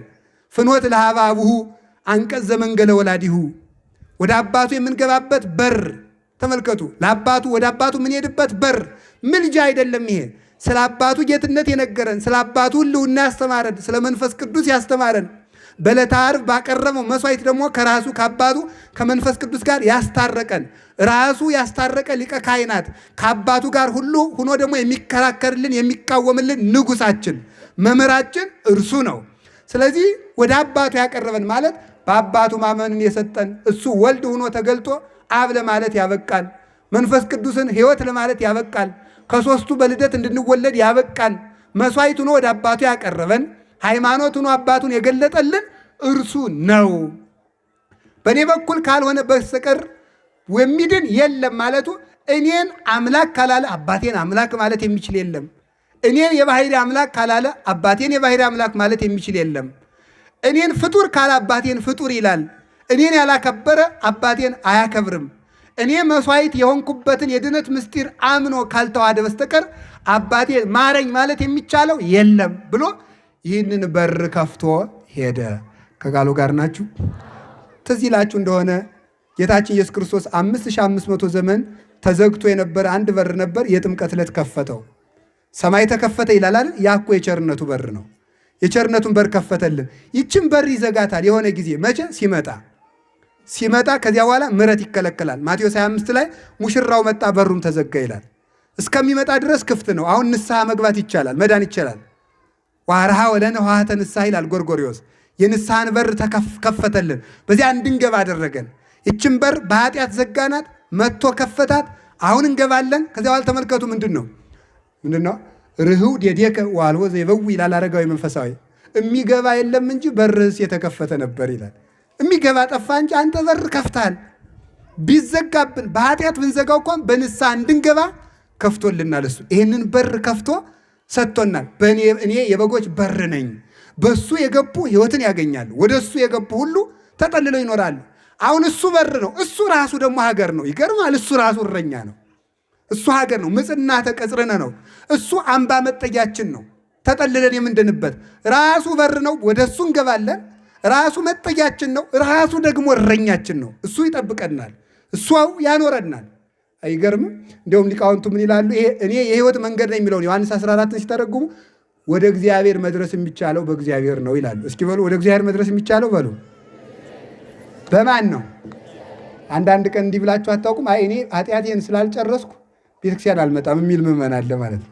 ስጨርስ እመጣለሁ ካል ከኃጢአትን የምጨርስበት ጊዜ ስለሌለ አትመጣም ማለት ነው። የእግዚአብሔር ለመሆንም እግዚአብሔር ያስፈልገናል። በእግዚአብሔር ወደ እግዚአብሔር እንደርሳለን እንጂ ያለ እግዚአብሔር የእግዚአብሔር መሆን አይቻልም። ሀቤቱ ሁነን ነው ወደ እሱ መቅረብ የምንችለው እንጂ ጠፍተን ቆይተን ነጽተን መምጣት አንችልም። ከእሱ ጋር ሁነን ግን እንነጻለን። ይህን ነው እኔ የበጎች በር ነኝ፣ በእኔ በኩል የሚገባ ይድናል ካለ በኋላ ይበጉ ወይ ወፅ፣ መጨረሻ ቃል ይህ ነው። ይበጉ ወይ ወፅ ወይ ረክብ ምርአዬ። እኔ የበጎች በር ነኝ፣ ወደ እኔ ይገባል ይወጣል፣ መሰማሪያም ያገኛል ይላል። እኔ የበጎች በር ነኝ፣ ወደ እኔ ይገባል ይወጣል፣ መሰማሪያም ያገኛል። ይገባል ይወጣል፣ እንዳትረሱ አደራችሁን። እኔ የበጎች በር ነኝ፣ ወደ እኔ ይገባል ይወጣል። ምን ማለት ነው? ይሄ ማለት እኔ የበጎች በር ነኝ ነግሬያችኋለሁ። ወደ እኔ ይገባል ማለት እኔን ወደ ማመን ይመጣል ማለት ነው፣ ወደ ሃይማኖት። ይወፅ ማለት ምግባር ለመስራት ይሰማራል። ይገባል ይወጣል ይላል። እኔ የበጎች በር ነኝ፣ ወደ እኔ ይገባል ይወጣል ይላል።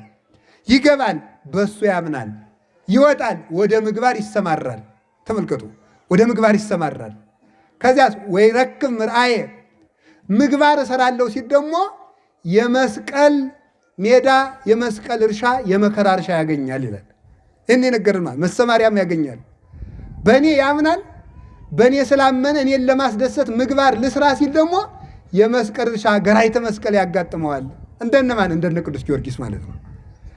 ወደ ክርስቶስ ሃይማኖት ከገባ ክርስቶስን አስደስታለሁ ካልክ ናካደው አይሆንም። ይኸው ገራይተ መስቀል ተገኘ። ወይ ረክብ ምርአዬ፣ ናካደው አልክድም፣ ና ተሾምና ካደው አልክድም።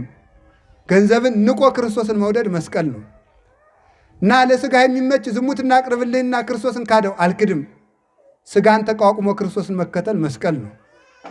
ና እንሹምህና ክርስቶስን ካደው አልክድም። ሹመትን ትቶ ክርስቶስን መከተል ንቆ በሹመት ክርስቶስን አለውጠው መሾም ኃጢአት አይደለም። ፍቅረ ሲመት ግን ኃጢአት ነው። ልሹምህና ክርስቶስን ካደው አይሆንም። ለእኔ ሹመቴ ክርስቶስ ነው ማለት መስቀል ነው። እስመ ፍቅረ ሲመት ደዌ ሰይጣናዊት ይእቲ ይላሉ ሰለስቱ ምዕት ወፍትሐ ነገሥት። የሹመት ፍቅር ሰይጣን ያላማት ምንድን ናት? ደዌ ናት ይላሉ። በገንዘብ ሃይማኖትን አለመለወጥ፣ በስጋ ተታሎ ሃይማኖትን አለመለወጥ፣ በሹመት ተታሎ አለመለወጥ፣ ዓለም ለተከተለችው ነገር ሁሉ አጨብጭሞ እስመ ዓለም ያፈቅር እሊሃው፣ ዓለም የራሱን ይወዳል። የራሱ ስለሆነ የክርስቶስን አይወድም። በዚህ ሁሉ አልክድም ሲል ምን ይሆናል? የመከራ እርሻ ያገኘዋል፣ የመስቀል እርሻ ያገኘዋል። እዚያ በመንኮራኩር ይፈጫል። እንደ ቅዱስ ጊዮርጊስ በመጥረቢያ ይፈለጣል፣ በምሳር ይፈለጣል። እጁ እግሩ፣ ግራ እግሩ ከግራ እጁ፣ ቀኝ እግሩ ከቀኝ እጁ ለየብቻው ይከፈላል። ናላው ይቀጠቀጣል። የበሬ ምስል በሚመስል ብረት ውስጥ ተደርጎ ይቀቀላል፣ ይጠበሳል። በሳት ይቃጠላል። አመድ ተሆኖ ይዘራል። ኖላዊ ኢየሱስ ክርስቶስ ግን ስላለ ግን ቅዱስ ጊዮርጊስን አቃጥለው ፈጭተው ዘርተውት በቃ ካልሆነ ወደ ክርስቶስ ሃይማኖት ገብቼ የምግባር አዝመራን አዘምራለሁ ካል እኛ ደግሞ በመስቀል እርሻ እናርሳለን ሲሉት ታረሰ፣ ተፈጨ፣ ተሰቃየ። እክልኑ አካልከ ነው ያለው ሊቁ ቅዱስ ጊዮርጊስ። ያን ያህል የተፈጨ እንደው አካል እህል ነው ይለዋል። ይህን ያህል ተፈጨ፣ ተሰቃየ፣ መከራውን ተቀበለ። አቃጠሉት፣ ዘሩት፣ አረፍ ነው ጊዮርጊስን እያሉ ደግሞ አያችሁ፣ ክርስቶስ እረኛ አይደለም ወይ? ሰብስቦ በጎች እንደሚሰበስብ አመድ የሆነችውን የቅዱስ ጊዮርጊስን አካል ሰበሰባት።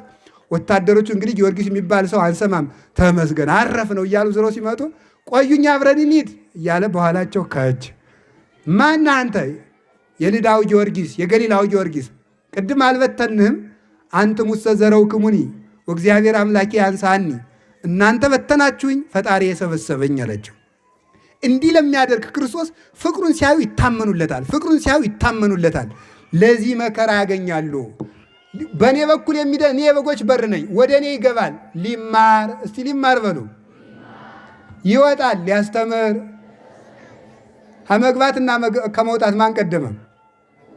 በሉ ንገሩኝ። ሳይገቡ መውጣት ይቻላል? ይኸው ዛሬ ቤተ ክርስቲያን የሚበጠብጧት ሁሉ ሳይገቡ የወጡ ናቸው። ይገርማል። ወደ ሃይማኖት ሳይገባ ሃይማኖት ሊያሳምን ይወጣል። ወደ ትምህርት ሳይገባ ሊያስተምር ይወጣል። አይገርማችሁም? እናንተ ደግሞ ደግ አይደላችሁ ምዕመናን። ምን አለ አየው መጽሐፍ ቅዱስን ሲያወርደው ይላል። የማቴዎስ ወንጌል ምዕራፍ 5 የሉቃስ ወንጌል ምዕራፍ 6 ዮሐንስ ምዕራፍ 9 እንትን ይላል። ይሄ መምህር ነው ትላለህ፣ ግን ሳይገባ ነው ይወጣል። ይሄ የበግ ለምድ ነው። ለምድ የተባለ የመጽሐፍ ቅዱስ ጥቅስ ነው፣ ውስጡ ግን ተኩላ ነው። ስለዚህ ምንድን ሳይገባ ወጥቷል። ይሄ ሰውዬ የት ገብቶ ነበር ብላችሁ ጠይቁ እስቲ። የት ገብቶ ነበር በሉ ንገሩኝ እንጂ። ቅዱስ ጳውሎስ ጢሞቴዎስ ምንድን ነው ያለው?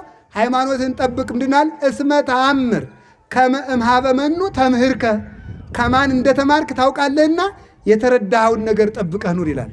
ከማን ወጣችሁ፣ ከማን ተማራችሁ፣ ከየት ተነሳችሁ፣ ወዴት ደረሳችሁ ብሎ መጠየቅ ይገባል። መልካም የመሰለ ንግግር የተናገረ ሁሉ እውነት አይደለም። ስለዚህ ይገባል፣ ይወጣል። ይወፅ ደግሞ ይወጣልን ከሲያስቀድሙ ሊቃውንት ደግሞ ይላሉ ይወፅ ከፈቃደ ሥጋ ይወጣል፣ ይበው ወደ ፈቃደ ነፍስ ይወጣል፣ ከዚያ ወደ ፈቃደ እግዚአብሔር ይወጣል። ይገባል። ልብ ብላችሁ ስሙ። ይገባል ወደ ሃይማኖት፣ ይሰማራል ወደ ምግባር፣ ይገባል ወደ ትምህርት፣ ይወጣል ወደ ማስተማር። ከዚያሳ ደግሞ ከፈቃደ ሥጋ ይወጣል ወደ ፈቃደ ነፍስ ይገባል። እንዲህ ያለ ሰው ምን ያደርጋል? ወይ ረክብ ምራዬ ክብረ ነፍስ ክብረ ሥጋ ያገኛል። ገብቶ የወጣ ወደ ሃይማኖት ገብቶ ወደ ምግባር ወጥቶ ወደ ትምህርት ገብቶ ወደ ማስተማር ወጥቶ ወደ ሃይማኖት ገብቶ በመከራ ተሰማርቶ ክርስቶስን ተከትሎ የኖረ ሰው ሥጋውም ይከብራል፣ ምኑም ይከብራል፣ ነፍሱም ትከብራለች። ነፍሱ በመንግሥተ ሰማያት በገነት ትከብራለች። ሥጋው እስከዚያ በመቃብር ታምራትን እያደረገ ይከብራል። ለዚህ ነው የአባቶቻችን የቅዱሳን መቃብርን ምና ነው የምናከብረው? አፈራቸው ሁሉ በክርስቶስ ደም የከበረ አጽም ስላለበት ነው የምናከብረው። ዛሬ ድረስ የቅዱስ ጊዮርጊስ አጽም ድውይ እየፈወሰ ያል እንዲሁም ፈረንጆች ሁሉ እየፈወሰ ልዳ ከኢየሩሳሌም ወደ ሶሪያ ድንበር አካባቢ ነው ያለ ልዳ። እዚያ ዛሬም ቢሆን ፈረንጅ ሁሉ አይን እየተፈወሰ ይፈወሳል፣ እየታሸ ይፈወሳል ዛሬ ድረስ። ለምን ሲባል የወይረክም ራእይ ገብቷል፣ ወጥቷል፣ ተሰማርቷል፣ በመከራ መስቀሉን ተሸክሟልና እንዲህ ያለ ሰው ምን ያደርጋል? በሥጋ በነፍስ ይከብራል። አባቶቻችን ክብር እንድንታደል አምላከ ቅዱሳን ይርዳል። የመጨረሻ የምነግራችሁ መልክ ምንድን ነው? እኔ የበጎች በር ነኝ፣ በእኔ በኩል የሚገባ ይድናል ያለው ምንድን ነው? እሱ በር ነው። በእኔ በኩል ይገባል ያለው ምንድን ነው? እኔ በሄድኩበት መንገድ የመጣ ማለት ነው። ክርስቶስ ትሁት ነው። እስኪ ትሁት በሉ እንጂ። እሱ ትሁት ነው፣ የዋህ ነው። ከዚያስ ደግሞ ምን ማለት ነው? የዋህ ነው፣ ፍቅር ነው። ቢያንስ እነዚህ ነገሮች ያሉት ክርስቲያን መሆን አለበት። የመከራ ሰው ነው ጌታ፣ የመከራ ሰው። እነዚህ ያለው ሰው በእኔ በኩል የገባ ማለት እኔ በሄድኩበት የሄደ ነው፣ እኔ የሚደርሰው ነው። አሁን ግን ዝም ብሎ ተመልከቱ። ፍየሊቱ በጊቱ ያለች በግራ ጥምዝምዙ ያለ በቀኝ ማለት ነው። ክርስቶስ ያለ በትትና ሌሎቹ ያሉ በትዕቢት፣ ክርስቶስ ያለ በፍቅር ሌሎቹ ያሉ በጥላቻ፣ ክርስቶስ ያሉ በየዋህነት ሌሎቹ ያሉ በቂምና በነገረኛነት። አሁን እስቲ ከቤተ ክርስቲያን ውጭ የሆኑ ሰዎችን ተመልክቷቸው እንዴት ያሉ ትዕቢተኞች እንደሆኑ፣ እንዴት ያሉ ትዕቢተኞች እንደሆኑ ራሳቸውን ከቅዱሳን ከመላእክት ጋር ከድንግል ማርያም ጋር አስተካክለው የሚናገሩ በእውነቱ ይህ ትዕቢት ነው። ክርስቶስ ከአባቱ ጋር እኩል ሆኖ ሳለ እንኳን አባቴ ይበልጠኛል ነው ያለ። ለምን? አባቶቻችን ይበልጡኛል በሉ ለማለት ነው የሚለው ባስልዮስ ዘቂሳርያ ሲተረጉም። እሱ አባቱ ጋር ትክክል ሆኖ ሳለ አብ ይበልጠኛል እንዳለ ከትልልቆች ጋር እኩል የሆንክ ሰው እንኳን ብትሆን ይበልጡኛል በል እንጂ እኩል ነኝ አትበል። ይህ የክርስቶስ ጎዳና አይደለም። በትህትና የመጣ የበጎች በር በጎበጎቹ ወደ ቤተ ክርስቲያን አባት መምህር ሆኖ ይኖራል። ቅድስና ይሰጠዋል። በትህትና የመጣ በትዕቢት የመጣ ራሱን ከቅዱሳን ጋር የሚያስተካክል ከእመቤታችን ጋር የሚያስተካክል የሚነቅፍ የሚያቃልል እንዲህ ያለው ሰው ሁሉ በምንድን ነው? ዋኖቻችሁን አስቡ ተብለን መልካም ስነ ምግባራችሁን ተከተሉ ተብለን ክርስቶስ በትህትና አንተ በትዕቢት ከሆነ አትገናኙ ማለት ነው። ክርስቶስ የመከራ ሰው ከሆነ መከራ ከተቀበለ መስቀሌን ተሸከሙ ካለ መከራን ከተሰቀቅ የክርስቶስ አይደለም። አንድን ሰው የምትለኩት የክርስቶስ መሆኑ በዚህ ነው። ጌታ ሕግ አክባሪ ነው። እነዚህ ግን ይጠላሉ። እግዚአ ለኦሪት ቧ ውስተ ኦሪት ከመ ይሳየጦሙ ለእለ ውስተ ኦሪት።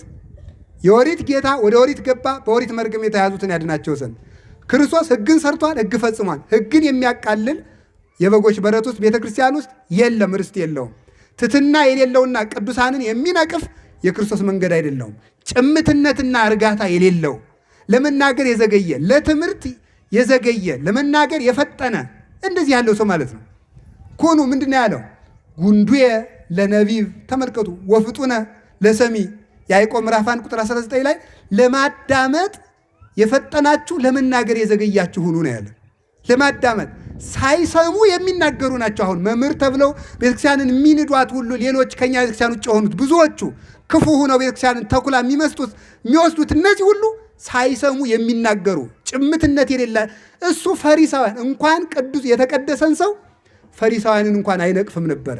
የተቀጠቀጠ የጧፍ ኩስታሪን አያጠፋም፣ ሸምበቆን እንኳን አይሰብርም። ጭምት ነበር ጌታ። ፈሪሳውያንና ሰዱቃውያንን እንኳን አልነቀፈም። ዛሬ ግን ቅዱሳንን የሚያሙ የሚነቅፉ እነዚህ ሁሉ በክርስቶስ መንገድ አልመጡም። ስለዚህ በበር ያልገባ ሌባ ነው። ቸር ጠባቂያችን ኢየሱስ ክርስቶስ በበጎች በር እንድንገባ እግዚአብሔር ይርዳን። እንግዲህ የበጎች በር እንዲከፈትልህ ሕግ ነው፣ የምስጢር በር ነው፣ የረድኤት በር ነው። እንዲከፈትልህ አንኳኩ። አንድ ጸሎት ነው። የበጎች በር እንዲከፈት አንድ ጸሎት ነው። ሁለተኛ የተዘጋ በር የተባለ ልብ ነው። አንተ የልብህን በር ስትከፍት እግዚአብሔር የቸርነት በር ይከፍትልሃል ይላል። የቸርነቱን በር ይክፈትልን። ይቆየን። ወስብሐት ለእግዚአብሔር።